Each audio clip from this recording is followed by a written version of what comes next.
Hey friends, it's your host Nestle and welcome back to another episode. Before we dive into today's episode, if you're a fan of self-improvement, personal growth, and finding joy in the simple things, don't forget to hit the subscribe button and share this with someone who could benefit from it. Trust me, you'll want to keep listening. It's the way you make me feel so good, right now. It's the way you make me feel so good.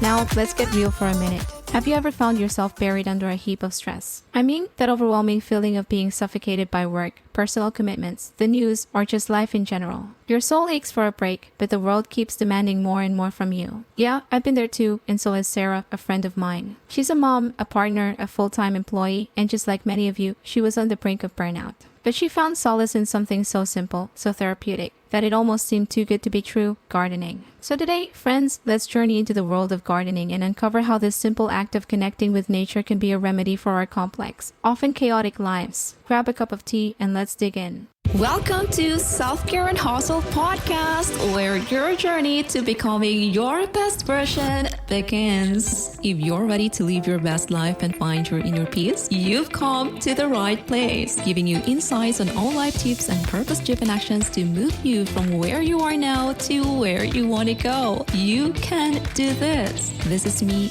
Nestle Caliente, your host. Are you ready? Now, let's dive in.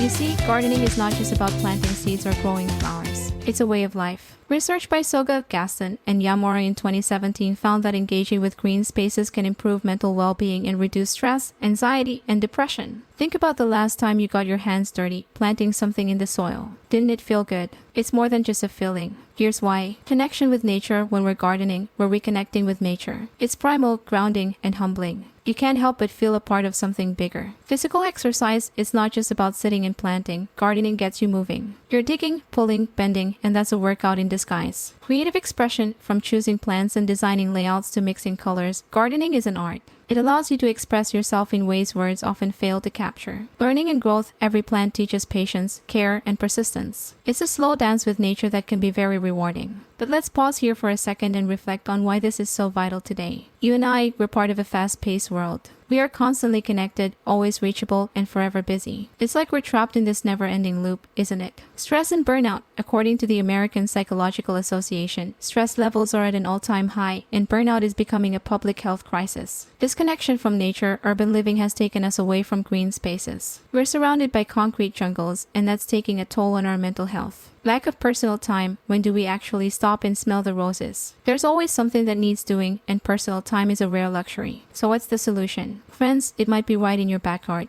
A stress buster. As per a study published in the Journal of Health Psychology, gardening can reduce cortisol levels, the stress hormone. A sense of achievement. Growing a plant from seed to flower brings a unique sense of accomplishment. Your hands made something beautiful, and that's empowering. Mindfulness and meditation. The repetitive actions in gardening can become a form of meditation. You're in the moment, focused, and that's a rare state to achieve in our chaotic lives. Community building. Community gardens are more than shared spaces. They're about relationships, understanding, and growing together. I hear you asking, but how do I start? Don't worry, it doesn't need to be complex. Here's a simple guide. Choose your space, whether it's a backyard or a windowsill. Find a spot that gets some sunlight. Pick your plants. Start with something simple like herbs or flowers. You don't need to go big right away. Learn and experiment. There are countless resources, from books to YouTube channels. Embrace the learning process. Gardening, friends, is more than a hobby. It's a solution, a remedy, a way of life that can help you navigate the labyrinth of modern existence. It's therapy, gym, meditation, and art class all rolled into one. And the best part,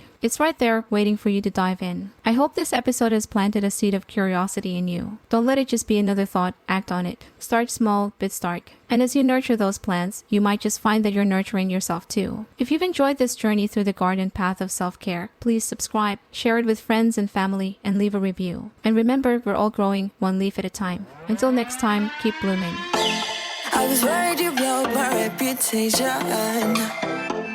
but I figured it's not on me. Yeah. The way you're making me shiver, your hands on myself, I keep pulling the trigger right. This rare finger for people like them. Oh no.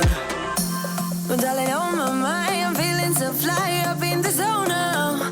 I'm like a golden crown, whirling high up in the sky. Oh, it's the way you make me feel so good right now. It's the Thanks for listening to this episode. I hope you enjoyed our deep dive into all the tips you can use to becoming your best self. To catch all the latest from me, follow me on Instagram and support me by considering buying me a coffee. Link is in the description. And make sure to chill out, listen to your favorite music, and drink your water. See you in my next episode.